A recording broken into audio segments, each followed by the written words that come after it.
ಪ್ರಧಾನ ಮಂತ್ರಿಯಾಗಿ ಯಾರಾಗಬೇಕು ನರೇಂದ್ರ ಮೋದಿ. ರಾಹುಲ್ ಗಾಂಧಿ ಬರ್ಬೇಕು ಸರ್. ಅವರೇ ಹೆಡ್, ಅವ್ರು ಮಾಡೋದೆಲ್ಲ ನಮ್ಮ ಒಳ್ಳೇದಿಗೆ. ಬೇಡ ಸರ್, ಸುಮ್ಮನೆ ಬಂದಿರೋದೇ ವೇಸ್ಟ್ ಸರ್. ಅವರು ಕೊಡ್ಬೋದು ಅನ್ಸುತ್ತೆ, ಆದ್ರೆ ಗೆಲ್ಲೋದು ಡೌಟು.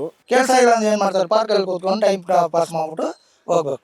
ಈಗ ಡಿ ಕೆ ಶಿವಕುಮಾರ್ ಒಂದು ಚಾನ್ಸ್ ಕೊಟ್ರೆ ಅವ್ರು ಏನಾದ್ರು ಮಾಡ್ತಾರೆ ಅಂತ ಒಂದು ಕಾನ್ಫಿಡೆಂಟ್ ಇದೆ, ಮಾಡ್ತಾರೆ, ಅವರು ಮಾಡ್ತಾರೆ. ಸರ್ ನಮಸ್ಕಾರ. ಅಲ್ಲೇ ಸರ್, ನಿಮ್ಮ ಪ್ರಕಾರ ದೇಶದ ಪ್ರಧಾನಿಯಾಗಿ ಯಾರು ಆಯ್ಕೆ ಆಗ್ಬೇಕು ಸರ್? ನನ್ನ ಪ್ರಕಾರ ಅಂದರೆ ಈ ಸರಿ ಬಂದು ರಾಹುಲ್ ಗಾಂಧಿ ಬರ್ಬೇಕು ಸರ್. ಸರ್ ರಾಹುಲ್ ಗಾಂಧಿ ಅವರು ಯಾಕೆ ಸರ್? ಯಾಕಂದರೆ ಸ್ವಲ್ಪ ಕೆಲಸಗಳು ಚೆನ್ನಾಗಿ ನಡೀತಾ ಇದೆ.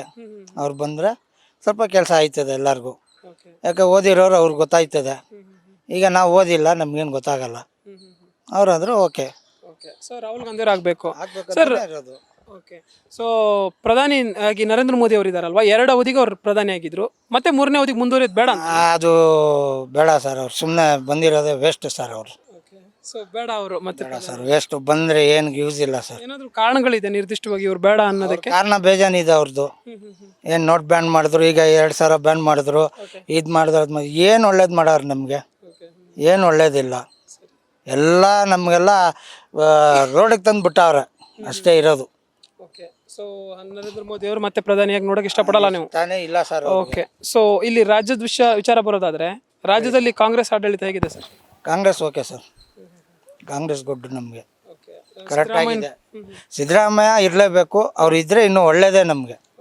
ಯಾಕಂದರೆ ಈಗ ಕರೆಕ್ಟಾಗಿ ನೋಡಿ, ಇಂದಿರಾ ಗಾಂಧಿ ಕ್ಯಾಂಟೀನ್ ಓಪನ್ ಇದೆ, ಎಲ್ಲ ಇದೆ, ಪರವಾಗಿಲ್ಲ.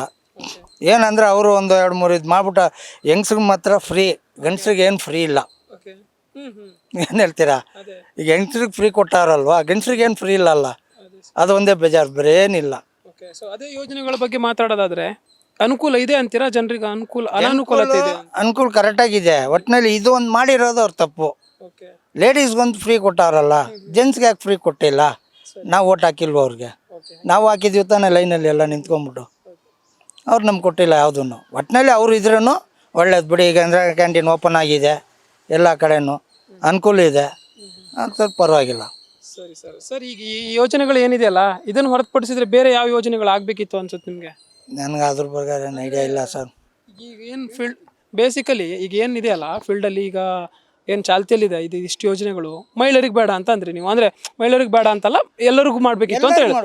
ಸರಿ, ಅದನ್ನೇ ನೋಡೋಕೆ ಹೋದರೆ ಬೇರೆ ಯಾವುದಾದ್ರು ಯೋಜನೆಗಳು ಎಲ್ಲರಿಗೂ, ಎಲ್ಲ ವರ್ಗಕ್ಕೂ ಅನುಕೂಲ ಆಗಿದ್ರೆ ಕೆಲಸಗಳು ಇರ್ಬೇಕು ಅವ್ರಿಗೆ, ಎಲ್ಲ ಮಾಡ್ಬೇಕದು. ಸುಮ್ಮನೆ ಇದನ್ನೊಂದು ನೋಡ್ಕೊಂಡ್ರೆ ಇರೋದಾಗಲ್ಲ. ಅಂದರೆ ಕೆಲವ್ರಿಗೆ ಕೆಲಸ ಇಲ್ಲ, ಅವ್ರಿಗೆ ಸುಮ್ಮನೆ ಕೂತಾವ್ರೆ, ತಿರುಗ್ತಾವ್ರೆ. ಏನು ಮಾಡ್ತೀರಾ? ನಾನು ಮಾಡ್ತಾ ಇದ್ದೀನಿ ಅಂತ ಯಾವ ಕೆಲಸ ಇಲ್ಲ ಯಾರಿಗೂ, ವೇಸ್ಟೇ ಅದು. ನಿರುದ್ಯೋಗದ ಸಮಸ್ಯೆ ಇದೆ, ಉದ್ಯೋಗಗಳನ್ನು ಹೆಚ್ಚಾಗಿ ಕೊಡಬೇಕು, ಎಲ್ಲರಿಗೂ ಮಾಡ್ಬೇಕದು. ಈಗೆಲ್ಲ ಓದಿರೋರು ಎಲ್ಲರೂ ತಿರುಗ್ತಾವ್ರೆ. ಕೆಲಸ ಇಲ್ಲ ಅಂದ್ರೆ ಏನು ಮಾಡ್ತಾರೆ? ಪಾರ್ಕಲ್ಲಿ ಕೂತ್ಕೊಂಡು ಟೈಮ್ ಪಾಸ್ ಮಾಡಿಬಿಟ್ಟು ಹೋಗ್ಬೇಕು, ಮನೆಗೆ ಹೋಗ್ಬಿಟ್ಟು ಎಟ್ಟು ತಿನ್ಬೇಕು. ಎಲ್ಲೋಗಿದ್ದೀರಿ? ಕೆಲ್ಸಕ್ಕೆ ಹೋಗಿದ್ದು? ಇಲ್ಲಲ್ಲ, ಪಾರ್ಕಲ್ಲಿ ಇದ್ರಲ್ಲ, ಅದೇ ಹೇಳೋದು. ಸರಿ ಸರ್. ಹಾಗಾದ್ರೆ ನಿಮ್ಮ ಪ್ರಕಾರ ನೋಡೋಕೆ ಹೋದ್ರೆ ಯಾವೆಲ್ಲ ಅಭಿವೃದ್ಧಿ ಕೆಲಸಗಳು ಆಗಬೇಕು ಅನ್ಕೋತೀರಾ? ಸ್ಟೇಟ್ ಗೌರ್ಮೆಂಟ್ ಮತ್ತೆ ಸೆಂಟ್ರಲ್ ಗೌರ್ಮೆಂಟ್ ಎರಡು ಮಾಡಲೇಬೇಕು ಅವರು. ಯಾರಿಗೆ ಮಾಡ್ತಾರೆ ಹೇಳಿ? ಈಗ ಒಬ್ರು ಲೆಟ್ರ್ ಕೊಟ್ಟರೆ ಮಾಡಲ್ಲ, ಕೆಲಸ ಆಗಲ್ಲ. ಅಲ್ಲಿಗೆ ಹೋಗಿ ಇಲ್ಲಿಗೆ ಹೋಗಿ ಎಲ್ಲ ಸುತ್ತಾಡ್ಸೋದೇ ಕೆಲಸ. ಯಾರಿಗೆ ಬರ್ತದೆ ಗೌರ್ಮೆಂಟ್ ಕೆಲಸ? ಯಾರಿಗೂ ಬರಲ್ಲ. ಈಗ ನಾವು ಕೆಲಸ ಕೂಲಿ ಮಾಡ್ತಾ ಇರೋದೆ, ಒಂದು ದಿವಸ ಇದ್ದರೆ ಒಂದು ದಿವಸ ಇರಲ್ಲ. ಹೆಂಗೆ ಬರ್ತದೆ ನಮ್ಗೆ ವರಮಾನ? ಸರ್ ನಮಸ್ಕಾರ. ನಿಮ್ಮ ಪ್ರಕಾರ ಪ್ರಧಾನ ಮಂತ್ರಿಯಾಗಿ ಯಾರಾಗಬೇಕು? ನರೇಂದ್ರ ಮೋದಿ. ನರೇಂದ್ರ ಮೋದಿ ಅವರು ಆಗ್ಬೇಕಾ? ಏಕೆ ನರೇಂದ್ರ ಮೋದಿ ಅವರು ಏನಕ್ಕೆ? ನರೇಂದ್ರ ಮೋದಿ ಅವರು ತುಂಬಾ ಮಾಡಿದ್ದಾರೆ, ಇನ್ನ ಮಾಡ್ತಾರೆ. ಅವ್ರು ಬಂದ್ರೆ ನಮ್ಮ ಇಂಡಿಯಾ ಇನ್ನೂ ಡೆವಲಪ್ ಆಗುತ್ತೆ. ಓಕೆನಾ? ನರೇಂದ್ರ ಮೋದಿ ಅವ್ರು ಬರ್ಬೇಕಂತ ಹೇಳ್ತೀನಿ. ನರೇಂದ್ರ ಮೋದಿ ಅವರು ಬರಬೇಕು. ಸರಿ, ಈಗ ಮತ್ತೊಬ್ಬ ಕ್ಯಾಂಡಿಡೇಟು ರಾಹುಲ್ ಗಾಂಧಿ ಅವರು ಇದ್ದಾರೆ. ರಾಹುಲ್ ಗಾಂಧಿ ಅವರು ಬೇಡವಾ ಅಥವಾ ಏನಕ್ಕೆ ಬೇಡ? ಏನಕ್ಕೆ ಬೇಡ ಅಂತ ನಾನು ಹೇಳಿಲ್ಲ, ಅವರು ಒಳ್ಳೇದು ಮಾಡ್ತಾರೆ, ಇಲ್ಲ ಅಂತಲ್ಲ. ಅಂದರೆ ನರೇಂದ್ರ ಮೋದಿ ಅವರು ಒಂದು ಏನು ಹೇಳ್ತಾರಲ್ಲ, ಈ ಪ್ರಿನ್ಸಿಪಲ್ಗಿನ ಒಂದು ಅಟ್ರಾಕ್ಷನ್ ಥರ ಅಡ್ಮಿನು. ಈ ಸ್ಕೂಲ್ಗೆ ಹೆಂಗಿರ್ತಾರೆ ಒಬ್ಬ ಹೆಡ್ಡು, ಎಲ್ಲ ಏನು ಅಂತಾರೆ, ಆ ಥರ ನರೇಂದ್ರ ಮೋದಿ ಅವರು ಸ್ಟೂಡೆಂಟ್ ಥರ. ನಾವು ಅವ್ರಿಗೆ ಸ್ಟೂಡೆಂಟ್ ಥರನೇ. ನೀವು ಅಷ್ಟೇ, ಎಲ್ಲರೂ ನಮ್ಮ ಇಂಡಿಯಾ ಯೂತ್ ಅಲ್ಲ, ಅವ್ರಿಗೆ ಸ್ಟೂಡೆಂಟ್ ಥರ ಲೆಕ್ಕಗೆ ಅವರೇ ಹೆಡ್ಡು. ಅವ್ರು ಮಾಡೋದೆಲ್ಲ ನಮ್ಮ ಒಳ್ಳೇದಿಗೆ. ಸೊ ರಾಹುಲ್ ಗಾಂಧಿ ಅವರು ಯುವ ಶಕ್ತಿಯಾಗಿ ಅವ್ರಿಗೆ ಒಂದು ಆಪ್ಷನ್ ಕೊಡ್ಬೋದು, ಅಂದರೆ ಒಂದು ಚಾನ್ಸ್ ಕೊಡ್ಬೋದು ಅನ್ಸುತ್ತಾ? ಹೇಗೆ ಕೊಡ್ಬೋದು ಅನ್ಸುತ್ತೆ, ಆದರೆ ಗೆಲ್ಲೋದು ಡೌಟು. ಏನಿದ್ರೆ ನರೇಂದ್ರ ಮೋದಿ ಅಲ್ಲಿದ್ದಾರೆ, ಅಲ್ಲೇ ಇರ್ತಾರೆ ಯಾವಾಗೂ. ಸೊ ನಿಮಗೆ ಸಾಕಷ್ಟು ಪ್ರಶ್ನೆ ಇದೆ ನನ್ನ ಬಳಿ. ಈಗ ಮೊದಲನೇದಾಗಿ ಯುವಕರು ರಾಜಕಾರಣ ಅಂತಂದ್ರೆ ಏನಕ್ಕೆ ದೂರ ಸರಿತೀರಾ? ತುಂಬ ನನಗೆ ರಾಜಕಾರಣ ಅಂದರೆ ತುಂಬ ಇಷ್ಟ. ನಿಮಗೆ ಇಷ್ಟ, ಬಟ್ ಗೊತ್ತಿರ್ಬೋದು ನಿಮ್ಮ ಜೊತೆಲಿರೋರು ಅಥವಾ ಸಾಕಷ್ಟು ಯುವಕರು ನೋಡ್ತಾ ಇದ್ದೀವಿ, ಐ ಹೇಟ್ ಪಾಲಿಟಿಕ್ಸ್ ಅಂತಾರೆ. ಯಾಕೆ?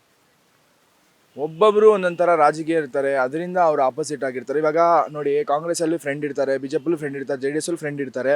ಈ 3 ಜನ ಇರ್ತಾರೆ. ಈ ಪೊಲಿಟಿಷಿಯನ್ ಎಂಟ ಆದರೆ ಫ್ರೆಂಡ್ಶಿಪ್ಗೆ ಇದಾಗಿ ಇದಕ್ಕೋಸ್ಕರ ಅವರು ಜಗಳ ಆಗುತ್ತೆ ಅಂತ ಅವ್ರು ಆ ಥರ ಇರ್ಬೋದು. ಪೊಲಿಟಿಷಿಯನ್ ಏಟ್ ಮಾಡಿ ಫ್ರೆಂಡ್ಶಿಪ್ ಬೆಲೆ ಕೊಡ್ತಾರೆ ಅನ್ಸುತ್ತೆ.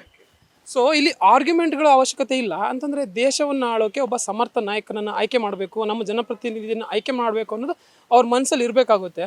ಸೊ ಆ ನಿಟ್ಟಿನಲ್ಲಿ ಏನಕ್ಕೆ ನಾರ್ಮಲ್ ಆಗಿ ಅಂತಂದರೆ ಯಾರು ಸೆಲೆಕ್ಟ್ ಆಗಬೇಕು ಬೇಡ ಅಂತ ಬಿಟ್ಟು ಏನಕ್ಕೆ ಆರ್ಗ್ಯುಮೆಂಟ್ ಅನ್ನೋ ಲೆಕ್ಕದಲ್ಲಿ ಏನಕ್ಕೆ ಆ ಥರ ಮಾಡ್ಕೊತಾರೆ ಅನ್ಸುತ್ತೆ ನಿಮಗೆ? ಅದೇನು ಐಡಿಯಾ ಇಲ್ಲ ನನಗೆ. ಐಡಿಯಾ ಇಲ್ಲ. ಸೊ ಈಗ ಒಂದೇ ಒಂದು ಕ್ವಶನ್ ಅಂತಂದರೆ ಮೇನ್ ಆಗಿ ಐ ಹೇಟ್ ಪಾಲಿಟಿಕ್ಸ್ ಅಥವಾ ನನಗೆ ಪಾಲಿಟಿಕ್ಸ್ ಅಂದ್ರೆ ಇಷ್ಟ ಇಲ್ಲ ಅಂತಂತಾರಲ್ಲ, ಅವ್ರಿಗೆ ಏನು ಹೇಳಕ್ಕೆ ಬಯಸ್ತೀರಾ ನೀವು? ಅವ್ರು ಏನಂತಾರೆ ಅಂದರೆ ಅವ್ರ ಕೆಲಸ ಆಯಿತು, ಅವ್ರು ಇದು ನೋಡ್ಕೊಂಡು ಹೋಗ್ತಾರೆ.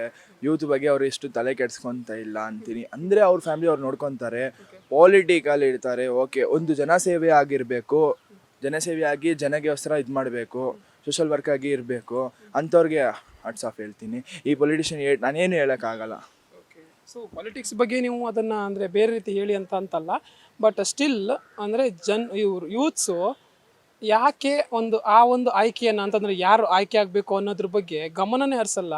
ಈಗ ಯುವಕರೇ ಗಮನ ಹರಿಸಿಲ್ಲ ಅಂತಂದರೆ ಯಾರ್ಯಾರೋ ವೋಟ್ ಮಾಡಿ ಯಾರ್ಯಾರೋ ಅಸಮರ್ಥರನ್ನು ಆ ಪ್ಲೇಸಲ್ಲಿ ತಂದು ಇಡೋದಕ್ಕಿಂತ ಯುವಕರು ತಂದು ಒಂದು ಒಳ್ಳೆ ವ್ಯಕ್ತಿಯನ್ನು ಆ ಸ್ಥಾನಕ್ಕೆ ತರೋದು ಉತ್ತಮ ಅನಿಸುತ್ತಾ ಹೇಗೆ ನಿಮಗೆ?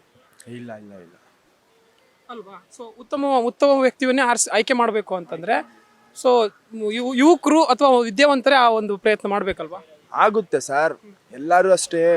ಅವ್ರ ಕೆಲಸ ಆಗೋವರೆಗೂ ಇರ್ತಾರೆ, ಗೆದ್ಮೇಲೆ ಯಾರು ಏನು ಮಾಡಲ್ಲ. ನನ್ನ ಪ್ರಕಾರ ಕಾನ್ಫಿಡೆಂಟ್ ಇದೆ, ನರೇಂದ್ರ ಮೋದಿ ಅವರು ಒಳ್ಳೇದು ಮಾಡ್ತಾ ಇದ್ದಾರೆ, ಮಾಡ್ಬೋದು. ಓಕೆ, ಸೊ ಅದೇ ನಿಮಗೆ ಪ್ರೆಸೆಂಟ್ ನೋಡೋಕೆ ಹೋದರೆ ನರೇಂದ್ರ ಮೋದಿ ಅವ್ರ ಕಡೆಯಿಂದ ಯಾವೆಲ್ಲ ಕಾರ್ಯಗಳು ಆಗಿದೆ ಅನಿಸುತ್ತೆ? ಯಾವೆಲ್ಲ ಅಭಿವೃದ್ಧಿ ಕಾರ್ಯಗಳು? ನರೇಂದ್ರ ಮೋದಿಯಿಂದ ನೀವೇ ನೋಡಿ, ಕೋವಿಡಲ್ಲಿ ಅವ್ರು ಎಷ್ಟು ಹೆಲ್ಪ್ ಮಾಡಿದ್ದಾರೆ. ಕೋವಿಡಲ್ಲಿ ಎಷ್ಟು ಸೇಫ್ ಅವರು ಹೆಂಗೆ ಏನೇನು ಮಾಡಿದ್ರು, ಎಷ್ಟೊಂದು ಐಡಿಯಾಸ್ ಯೂಸ್ ಮಾಡಿದ್ರು, ಎಂಥದ್ದು ಇದೆಲ್ಲ ಮಾಡಿದ್ರು. ಅದರಿಂದ ಒಂದು ನರೇಂದ್ರ ಮೋದಿ ಅವ್ರಿಗೆ ಒಂದು ಹೆಡ್ಸ್ ಆಫ್ ಹೇಳ್ತೀನಿ ನಾನು. ಇಂಡಿಯನ್ ಪ್ರೈಮ್ ಮಿನಿಸ್ಟರ್ ಅವರು. ಸೊ ಮತ್ತೊಂದು ಸರಿ ಅವ್ರು ಆಯ್ಕೆ ಆಗ್ತಾರೆ ಅಂತ ನಿಮ್ಮ ಪ್ರಕಾರ? ಪಕ್ಕ ಕಾನ್ಫಿಡೆಂಟ್ ಇದೆ ನನಗೆ, 100% ಇದೆ. ಸೊ ಈಗ ರಾಜ್ಯ ಸರ್ಕಾರದ ಬಗ್ಗೆ ಬರೋದಾದ್ರೆ, ರಾಜ್ಯದಲ್ಲಿ ಕಾಂಗ್ರೆಸ್ ಆಡಳಿತ ನಡೆಸ್ತಾ ಇದೆ, ಸಿದ್ದರಾಮಯ್ಯನವರು ಮುಖ್ಯಮಂತ್ರಿ ಆಗಿದ್ದಾರೆ. ಈ ಬಗ್ಗೆ ಏನು? ಏನೂ ಐಡಿಯಾ ಇಲ್ಲ. ಏನೋ ಕಾಂಗ್ರೆಸ್ಸಲ್ಲಿ ಅವರು ಒಳ್ಳೇದು ಮಾಡ್ತಾ ಇದ್ದಾರೆ, ಮಹಿಳೆಯರಿಗೆ 2,000 ಕೊಡ್ತಾ ಇದ್ದಾರೆ, ರೇಷನ್ಗೆ ದುಡ್ಡು ಕೊಡ್ತಾ ಇದ್ದಾರೆ, ಎಲ್ಲ ಒಳ್ಳೇದು ಮಾಡ್ತಾ ಇದ್ದಾರೆ. ಕರೆಂಟ್ ಬಿಲ್ ಎಲ್ಲ 0 ಮಾಡಿದ್ದಾರೆ. ಹೆಂಗೋ ಇದೇ ಥರ ನಿಲ್ಸ್ಕೊಂಡು ಹೋದರೆ ಒಳ್ಳೇದಾಗುತ್ತೆ. ಸೊ ಸಿದ್ದರಾಮಯ್ಯನವ್ರ ಬಗ್ಗೆ CM ಆಗಿ ಹೇಗೆ ಕಾರ್ಯನಿರ್ವಹಿಸ್ತಿದ್ದಾರೆ? ಒಳ್ಳೇದು ಮಾಡ್ತಾ ಇದ್ದಾರೆ, ಇನ್ನೂ ಒಳ್ಳೇದು ಮಾಡಬೇಕು. ಇನ್ನು 5 ವರ್ಷ, 2.5 ವರ್ಷನ 5 ವರ್ಷ ಗೊತ್ತಿಲ್ಲ, ಅದೇನೋ ನಮಗೆ ಗೊತ್ತಿಲ್ಲ, ಅದು ನಿಮಗೆ ಗೊತ್ತಿರುತ್ತೆ. ನಾವೇನಂದರೆ ಮಕ್ಕಳಿಗೆ, ಜನರಿಗೆ, ಅವ್ರ ಕರ್ನಾಟಕ ಸ್ಟೇಟ್ಗೆ ಒಳ್ಳೇದು ಮಾಡಬೇಕು ಅಂತ ಹೇಳ್ತೀನಿ ಅಷ್ಟೇ. ನಿಮ್ಮ ಪ್ರಕಾರ CM ಆಗಿ ಸಿದ್ದರಾಮಯ್ಯನವ್ರು ಮುಂದುವರಿಬೇಕಾ ಅಥವಾ DK ಅವ್ರು ಆಗಬೇಕಾ CM? ನಿಮ್ಮ ಪ್ರಕಾರ ಓಪನ್ ಆಗಿ ಹೇಳ್ಬೇಕಂದ್ರೆ 2 ವರ್ಷ ಅವ್ರಿಗೂ ಟೈಮ್ ಇದೆ, 2 ವರ್ಷ ಇವ್ರಿಗೂ ಟೈಮ್ ಇದೆ. 2 ವರ್ಷ ಏನು ಮಾಡ್ತಾರೆ ಸಿದ್ದರಾಮಯ್ಯ ಅವರು, ಒಳ್ಳೆ ಕಾರ್ಯಗಳು ಮಾಡ್ಕೊಂಡು ಬರಲಿ. DK ಶಿವಕುಮಾರ್ ಮಾಡೋದು ಮಾಡ್ತಾರೆ, ಅವರು ಬಂದರೆ ಅವರು ಒಳ್ಳೇದು ಮಾಡ್ತಾರೆ. ಸೊ DK ಅವರು 2.5 ವರ್ಷ ಆದರೂ ಒಳ್ಳೇದಂತೀರ. ಸೊ ಹಿಂದಿನ ಒಂದು 5 ವರ್ಷದ ಆಡಳಿತ ನೋಡಿದ್ರಲ್ಲ, ಗಮನಿಸಿದ್ರಲ್ಲ ಸಿದ್ದರಾಮಯ್ಯನವ್ರದ್ದು. ಸೊ ಆ ಒಂದು ಪ್ರಯತ್ನಕ್ಕೆ ಈಗ ಮತ್ತೊಂದು ಸರಿ ಅವ್ರು 5 ವರ್ಷ ಆಗಬೇಕು ಅಂತ ಅನ್ಸಲ್ವಾ? ಹೇಗೆ ಅಂದ್ರೆ ಹಿಂದೆ 5 ವರ್ಷ ಆಗಿದೆ? ಇಲ್ಲ, ಅನ್ಸಲ್ಲ. ಒಟ್ಟಾರೆ ಇವ್ರಿಗೊಂದು ಚಾನ್ಸ್ ಕೊಡ್ಲಿ ಅಂತ ಅನ್ಸುತ್ತೆ. ಓಕೆ, ಸೊ ಯಾಕಂತ ಹೇಳಿದೆ ಅಂದ್ರೆ 5 ವರ್ಷ ಅವ್ರು ಇದ್ರು, ಓಕೆನಾ. ಸ್ಟೇಟ್ ಹೇಗಿದೆ ಹಂಗೆ ಇತ್ತು ನಮ್ಮ ಕರ್ನಾಟಕ. ಏನು ಅಷ್ಟೊಂದು ಬದಲಾವಣೆ ಆಗಿಲ್ಲ. ಈಗ DK ಶಿವಕುಮಾರ್ಗೆ ಒಂದು ಚಾನ್ಸ್ ಕೊಟ್ರೆ ಅವ್ರು ಏನಾದ್ರು ಒಂದು ಮಾಡ್ತಾರೆ ಅಂತ ಒಂದು ಕಾನ್ಫಿಡೆಂಟ್ ಇದೆ, ಅವರು ಮಾಡ್ತಾರೆ. ಸರಿ, ಒಟ್ಟಾರೆಯಾಗಿ ಗಮನಿಸೋದಾದ್ರೆ ರಾಜ್ಯ ಸರ್ಕಾರದಿಂದ ಮತ್ತೆ ಕೇಂದ್ರ ಸರ್ಕಾರದಿಂದ ಯಾವೆಲ್ಲ ಅಭಿವೃದ್ಧಿ ಕೆಲಸಗಳು ಆಗಬೇಕು ಅನ್ಕೋತೀರಾ ಒಬ್ಬ ಯೂತ್ ಆಗಿ ನೀವು? ಯೂತ್ ಆಗಿ ಈ ಕಾಲೇಜ್ಗಳಲ್ಲಿ ಕ್ರ್ಯಾಕರ್ಸು, ಒಂದು ಬೆಂಚಸ್ ಏನು ನೀಟಸ್ ಇಲ್ಲ, ಒಂದು ವಾಶ್ರೂಮು, ಕಾಲೇಜ್ ಮ್ಯಾನೇಜ್ಮೆಂಟ್ ಒಂದು ಕರೆಕ್ಟಾಗಿ ಇರಬೇಕು.